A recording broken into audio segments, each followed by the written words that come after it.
find a more reasonable solution than this mad Pakistan.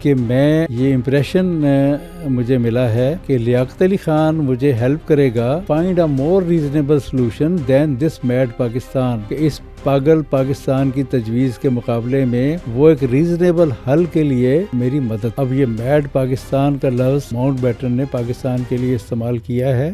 صرف یہی ایک نوٹ پڑھ لیں تو آپ کو پتہ چل جائے گا کہ انگریز کا ترجمان اور انگریز کا نمائندہ، انگریز کے مفادات کا نمائندہ بر صغیر میں آخری وائسرائے ماؤنٹ بیٹن جناح کے بارے میں کس قسم کے الفاظ استعمال کر رہا ہے. اور یہ وہ ہیں جن کا ذکر نہ تو پاکستانی اسٹیبلشمنٹ کا دیا ہوا مطالعہ پاکستان پیش کرتا ہے اور نہ ہی بھارتی جو تاریخ کا نیریٹو ہے اس کے اندر اس کو پیش کیا جاتا ہے. جی السلام علیکم، میں ہوں شہزاد چودھری اور آپ دیکھ رہے ہیں پاکستان نیشن ٹائمز. ناظرین، ڈاکٹر اشتیاق احمد صاحب نے جو پاکستان کیسے بنا، زاہد چودھری صاحب اور نامور محقق اور تاریخ دان حسن جعفر زیدی صاحب کا جو تاریخی اور علمی کام ہے اس پر جو اعتراضات کیے ہیں اور انہوں نے جو 9 کمنٹس کیے ہیں، یعنی کہ 9 ایپیسوڈز میں جو جوابات اعتراضات انہوں نے ریکارڈ کروائے، اس کے آج ہم سیکنڈ لاسٹ ایپیسوڈ کا جواب جو ہے وہ ریکارڈ کرنے کے لیے حاضر ہیں. اور ہم مشکور ہیں پاکستان کیسے بنا کے محقق، ریسرچر اور تاریخ دان، پاکستان کے نامور دانشور جناب حسن جعفر زیدی صاحب، ان کے مشکور ہیں کہ انہوں نے قیمتی وقت میں سے وقت عنایت فرمایا. اور آج ڈاکٹر صاحب نے جو اپنے 8ویں ایپیسوڈ میں اعتراضات اور سوالات اٹھائے ہیں ان کے جوابات ان سے لینے کی کوشش کریں گے. بہت شکریہ سر کہ آپ نے قیمتی وقت میں سے وقت عنایت فرمایا. سر، ڈاکٹر صاحب نے اپنے 8ویں ایپیسوڈ میں جو وہ یہ پہلے یہ کہا کہ امریکہ جو ہے وہ تو ہندوستان کو متحد رکھنا چاہتا تھا، اور وہ کہتے ہیں کہ زیدی صاحب بھی اس نتیجے پر پہنچے ہیں کہ ہم اس میں یعنی کہ ایک ہی ہمارا نقطہ ہے کہ امریکہ پاکستان بننے کے خلاف تھا اور ہندوستان کو متحد رکھنا چاہتا تھا. سر، آپ اس پر کیا کہیں گے؟ شہزاد، میں اس پہ ڈاکٹر صاحب کا شکریہ ادا کرنا چاہوں گا کہ جو سب سے پہلی ویڈیو انہوں نے ہماری پاکستان کیسے بنا پر اعتراضات کی اٹھائی تھی، اس کی بھی کلپ دکھا دیں. وہ بچائے برطانوی سامراج کے منائزنگ امریکن لیڈر کیپٹس ملک کا اس کے ساتھ رشتہ پہلے سے 1945-46 کے لوگ بھیج کے بول رہے تھے کہ وہ آپ کا کام ہے، جس میں آپ نے یہ فرمایا تھا کہ امریکہ پاکستان بنانا چاہتا تھا اپنے سامراجی عزائم کے لیے، اور اب آپ اس نتیجے پر پہنچ گئے ہیں. Thank you very much doctor صاحب کہ یہ امریکہ کا ارادہ نہیں تھا. اور اس کے سلسلے میں ہم نے اپنے اس پہلے جواب کے اندر آپ کو وہ ایک امریکی سفیر کا بھی کٹنگ جو ہے وہ دکھا دی تھی، جس میں اس نے یہ واضح طور پر کہا تھا کہ ہم بر صغیر کو متحد رکھنا چاہتے ہیں. اس حوالے سے یہ جب ہماری کتاب زاہد چودھری صاحب کی 1989 میں چھپی، آج سے قریباً 35-36 سال پہلے، تو تب ہم نے یہ نتیجہ پیش کر دیا تھا. تو ہم اس نتیجے پر بہت پہلے سے پہنچے ہوئے ہیں، آپ اس نتیجے پر پہنچ گئے ہیں. Thank you very much.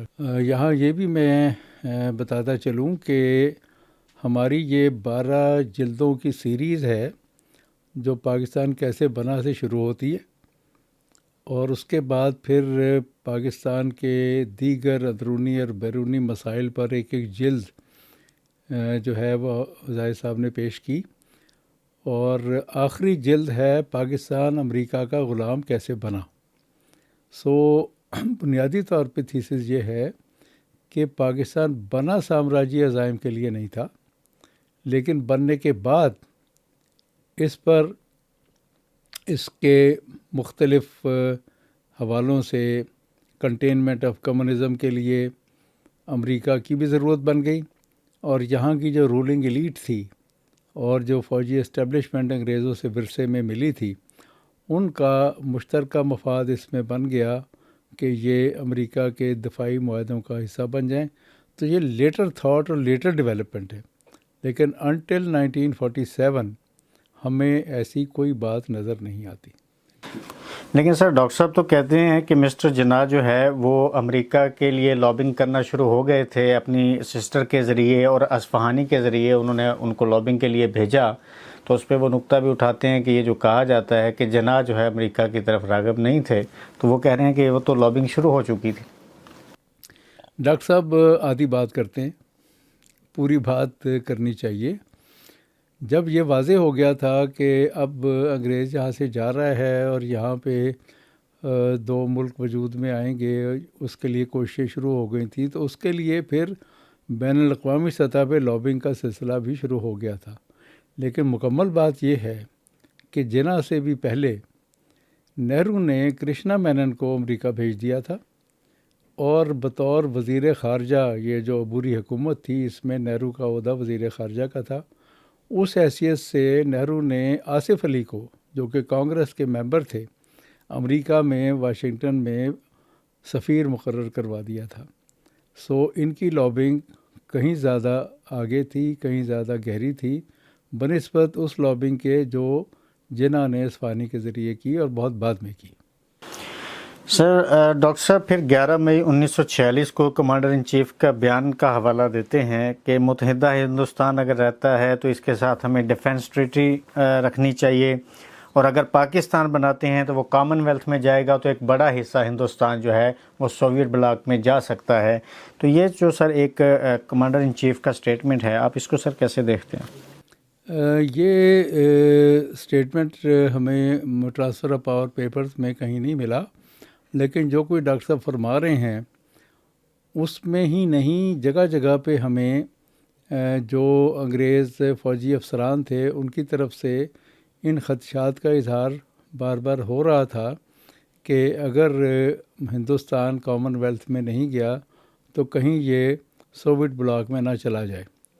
لیکن کسی بھی جگہ، یعنی میں چاہوں گا کہ کوئی ایک بھی ڈاکومنٹ ہمیں ایسی نظر آ جائے جہاں پہ انگریز افسروں نے یا وائس رائے نے یا گورنروں نے یا وزیر ہند نے یا کسی نے بھی یہ ذرا سا بھی اشارہ کیا ہو کہ ہمیں اس اندیشے کا نہرو یا کانگریس کے بائیں بازو کی طرف سے اندیشہ ہے، یہ ڈاکٹر صاحب اپنی طرف سے اضافہ کر دیتے ہیں۔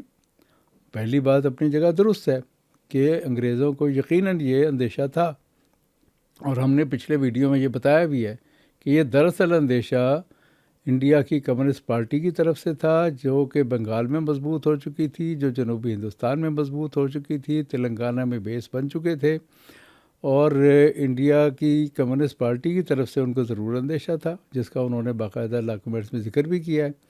لیکن یہ کہ یہ جو اندیشہ تھا کہ یہ چلا جائے گا ہندوستان سوویت یونین کے بلاک میں due to left wing of Congress and due to Nehru, یہ بات کسی جگہ نہیں ہے، کسی بھی جگہ اس بات کا خدشہ انہوں نے ظاہر ہی نہیں کیا۔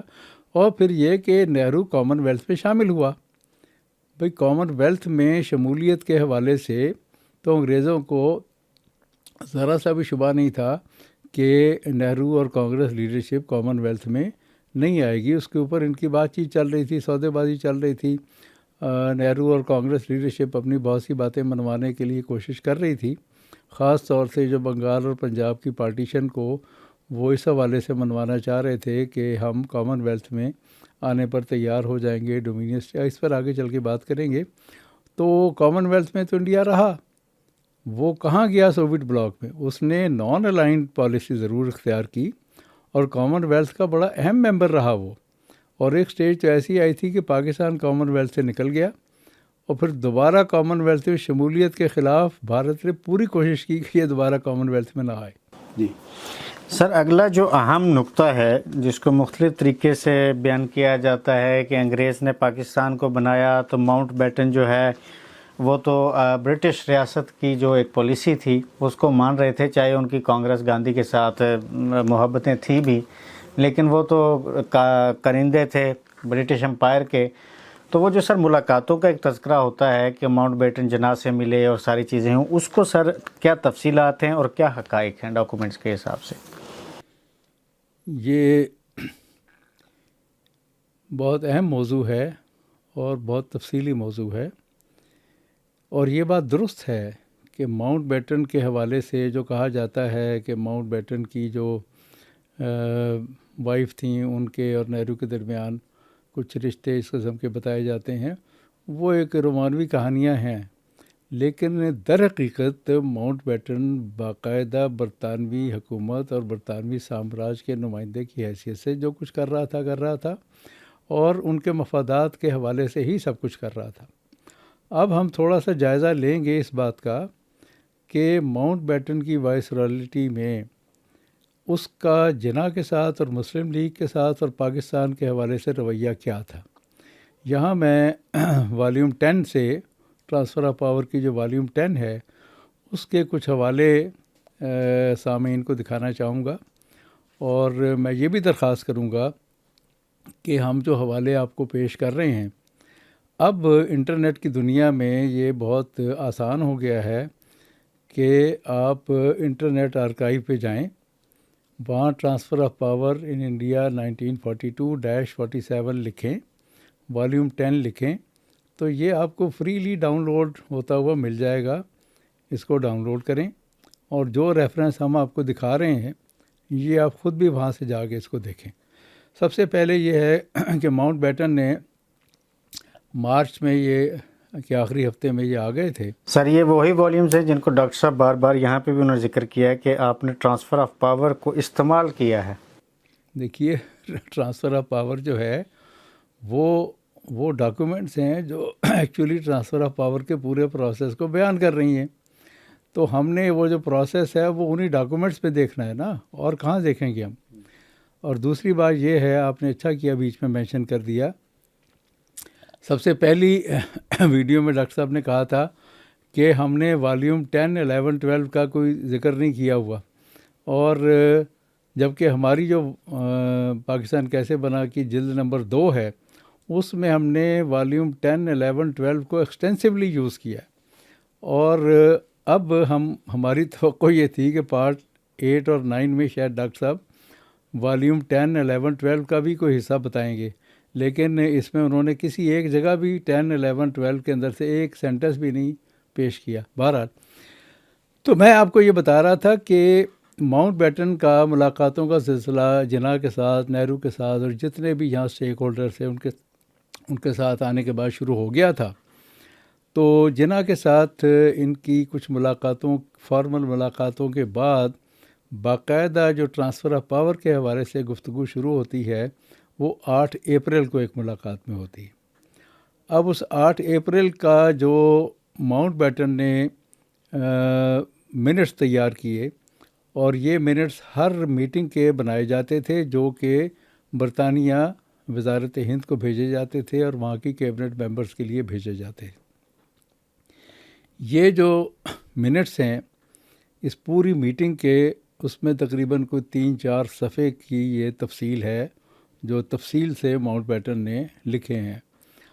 وہ پوری تفصیل اس پوائنٹ کے گرد گھوم رہی ہے کہ ماؤنٹ بیٹن یہ دلائل دے رہے ہیں جناح کو پاکستان کے خلاف کہ پاکستان ایک ناقابل عمل ملک ہوگا، اور یہ جو آپ بنگال اور پنجاب کو مکمل طور پہ لینا چاہ رہے ہیں پاکستان میں، یہ اس لاجک کے خلاف ہے جس لاجک کے تحت آپ پورے ہندوستان کی تقسیم چاہ رہے ہیں۔ یہ بار بار لاجک دی جاتی تھی کانگریس کی قیادت کی طرف سے بھی، اور ڈاکٹر اشتیاق صاحب بھی اپنے ویلاگس میں یہی لاجک پیش کرتے ہیں کہ اگر 2 قومی نظریہ اور ہندو اور مسلمان اکٹھے نہیں رہ سکتے تھے تو پھر پنجاب اور بنگال میں کیسے رہ سکتے تھے؟ یہ غیر مسلم جو ہیں یہ مسلم اکثریت کی غلبے کے تحت کیسے رہ سکتے تھے؟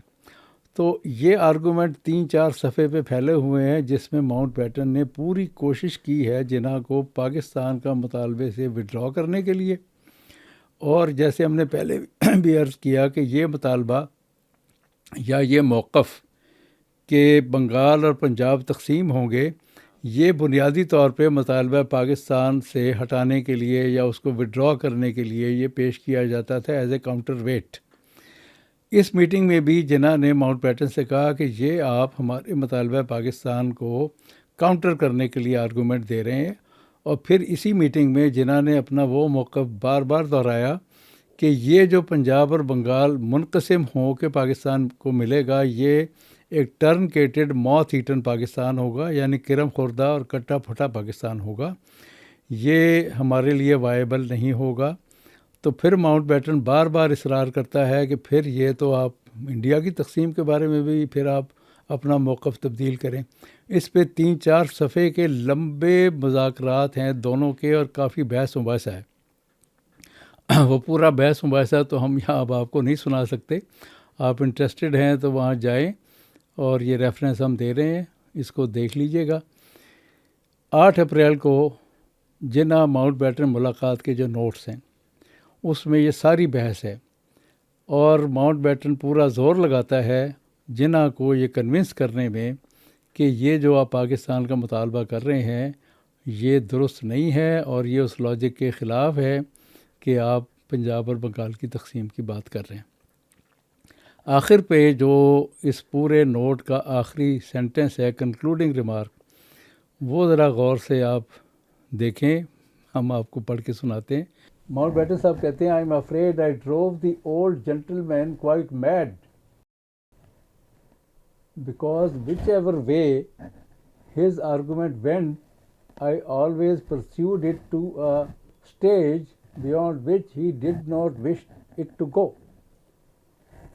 یہ ریمارک جناح کے بارے میں ماؤنٹ بیٹن دیتا ہے، جو بڑا ہی حقارت آمیز بیان ہے، اور وہ کہہ رہا ہے کہ اگر میں پنجابی میں کہوں تو وہ یہ ہے کہ بابے کو میں نے پاگل کر دیا. I drove the old gentleman quite mad، کہ میں نے اس بوڑھے آدمی کو پاگل کر دیا. جس طرف بھی وہ اپنے دلائل لے کر جاتا میں اس کے پیچھے پیچھے جاتا، یہاں تک کہ اس کے دلائل ختم ہو جاتے اور وہ آگے نہیں بڑھ سکتا تھا.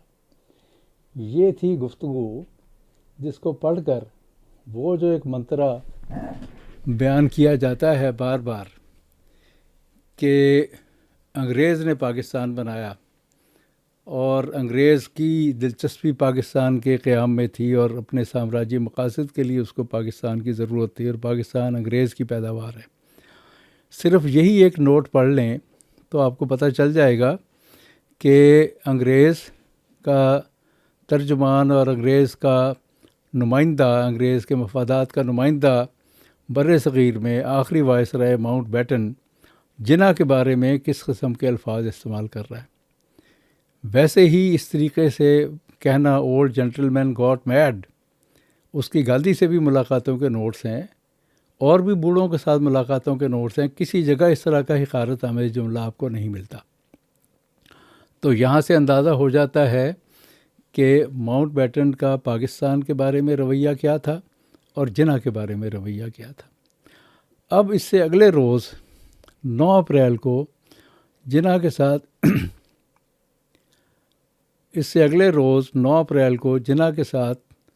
ماؤنٹ بیٹن کی ایک دوسری ملاقات ہوتی. یہ ملاقات بھی بڑی اہم ہے. اس کے نوٹس کو دیکھیے. اس میں وہ تجویز جو گاندھی نے دی تھی کہ جناح کو یونائٹڈ انڈیا کا وزیر اعظم بنا دیا جائے تو پھر یہ پاکستان کے مطالبے سے پیچھے ہٹ جائے گا. اس ملاقات میں ماؤنٹ بیٹن نے گاندھی کی اس تجویز کو جناح کے سامنے رکھا اور انہیں قائل کرنے کی کوشش کی کہ آپ یونائٹڈ انڈیا کا اور اس وقت جو عبوری حکومت ہے اس کے ہم آپ کو وزیر اعظم بنا دیتے ہیں، اور پھر انتقال اقتدار اسی عبوری حکومت کو ہو جائے گا. تو آپ اس کو قبول کر لیں اور پاکستان کے مطالبے سے ہٹ جائیں.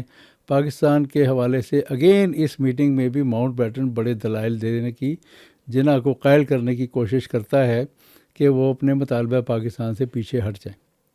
اب اس میں ایک جملہ ہے اور ایک پیراگراف ہے، وہ میں پڑھ کے سناتا ہوں. اس سے آپ اندازہ لگائیے کہ how Mountbatten was looking at Jinnah and how he was taking this demand of Pakistan, کہ اس کے بارے میں اس کا رویہ کیا تھا. اس ملاقات کے آخر میں پھر ماؤنٹ بیٹن کے یہ ریمارک بہت انٹرسٹنگ ہے. جو گاندھی کی تجویز تھی جناح کو وزیر اعظم بنانے کی، اس کے حوالے سے وہ کہتا ہے، mister گاندھی's famous scheme may yet go through on the pure vanity of Mr. Jinnah.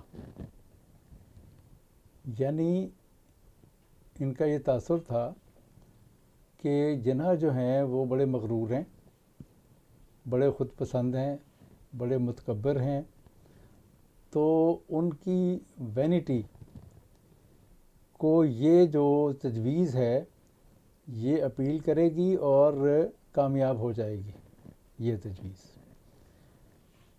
یعنی جناح کو مطالبہ پاکستان سے پیچھے ہٹانے کے لیے ماؤنٹ بیٹن اور کانگریس کی قیادت کس کس قسم کے حربے استعمال کر رہی تھی، یہاں سے آپ کو اندازہ ہو جانا چاہیے. اس کے آگے کا پیراگراف بھی بہت دلچسپ ہے. Nevertheless, he gives me the impression، یعنی یہ جناح کے بارے میں کہہ رہا Mountbatten, Nevertheless, he gives me the impression of a man who has not thought out one single piece of the mechanics of his own great scheme. یعنی پاکستان کے بارے میں جناح نے ایک بھی حصہ، ایک پیس بھی صحیح طرح نہیں سوچا ہوا کہ جو مکینکس ہوگی اس گریٹ اسکیم کی، جس کو وہ طنزیہ انداز میں گریٹ اسکیم کہہ رہے ہیں. And he will have the shock of his life when he really has to come down to earth and try and make his vague idealistic proposals work on a concrete basis. یہ تھا رویہ Mount beaten کا پاکستان کے حوالے سے، جس میں وہ کہتا ہے کہ جناح کو کنکریٹ ریئلٹیز کا اندازہ ہی نہیں ہے، اور اس کو شاک آف لائف ہوگا جب وہ ریئلی اندازہ کرے گا پوری طرح سے گہرائی کے ساتھ کہ یہ جو آئیڈیلسٹک پرپوزل ہے ان کی پاکستان کی، اس کے کنکریٹ بیسز جو ہیں وہ ان کے اوپر جب وہ سوچیں گے تو وہ یہ ایک ویگ پرپوزل ہے، ویگ آئیڈیلسٹک پرپوزل. 8 اور 9 اپریل کو جناح کے ساتھ ملاقاتوں میں ماؤنٹ بیٹن کو کامیابی حاصل نہیں ہوتی، جیسا کہ ہم نے یہ جو اقتباس آپ کو پڑھ کے سنائے. یہ گھیرنے کی کوشش کرتے رہے انہیں کہ موتھ ایٹن ٹرنکیٹڈ پاکستان ملے گا آپ کو، اور اس کے بعد دوسری ملاقات میں ان کو چیف پرائم منسٹر کی آفر کی، اس کا بھی ان پہ اثر نہیں ہوا، اور ان کا خیال تھا کہ ان کا تکبر اور غرور جو ہے اس کی بنیاد پر وہ یہ مان لیں گے. اب جب یہاں کامیابی نہیں ہوئی تو پھر اگلے روز 10 اپریل کو ماؤنٹ بیٹن کی ملاقات ہوتی ہے لیاقت علی خان کے ساتھ. اس ملاقات کے نوٹس بھی بہت دلچسپ ہیں، وہ بھی اگر آپ باقی ڈیپ ڈاؤن جانا چاہتے ہیں اس ریسرچ میں تو والیوم 10 کی اس ڈاکومنٹ کو بھی نکالیں، اور وہ بھی کوئی 3-4 پیجز پر ماؤنٹ بیٹن نے جو پاکستان کی اسکیم کے خلاف دلائل ہیں بھرپور طریقے سے وہ لیاقت علی خان کو دیے، اور اسے بتایا کہ ایک ڈیوائیڈڈ انڈیا بہت کمزور ہوگا، یونائٹڈ انڈیا ایک طاقتور ملک ہوگا، دنیا میں اس کا بڑا رول ہوگا، اور بہت سے حقائق اور بہت ساری ایسی فگرز دی ہیں کہ جس سے یہ ثابت کرنے کی اس نے کوشش کی ہے کہ معاشی طور پر بھی یہ ایک کمزور ملک ہوگا، اور بہت سارے اس کے جو حوالے ہیں اس حساب سے یہ ایک ناقابل عمل اسکیم ہوگی، تو آپ اس پر غور کریں. لیاقت علی خان کی اس کی گفتگو میں باقی جو چیزیں ہیں وہ تو آپ لوگ دیکھنا چاہیں، لیکن 1-2 اقتباسات بہت اہم ہیں جو میں آپ کو پڑھ کر سنانا چاہوں گا. ماؤنٹ بیٹن صاحب لکھتے ہیں، I then told him، Liaquat Ali Khan کو یعنی، I told him how completely impractical we thought his leader was، کہ تمہارا لیڈر کتنا کمپلیٹلی امپریکٹیکل ہے، and how we had been unable to get Mr. Jinnah down to earth at all، اور ہم بالکل ناکام ہوئے ہیں مسٹر جناح کو اس حقیقت کی گہرائی سے واقف کروانے کے لیے. یہ ماؤنٹ بیٹن نے لیاقت علی سے کہا. جواب میں لیاقت علی نے جو جواب دیا اس کے بارے میں ماؤنٹ بیٹن لکھتے ہیں، لیاقت surprised me by saying inverted commas if your staff will work out exactly what partition means and then if you present the full difficulties to Mr. Jinnah he will of course understand them even though he has not worked them out for himself.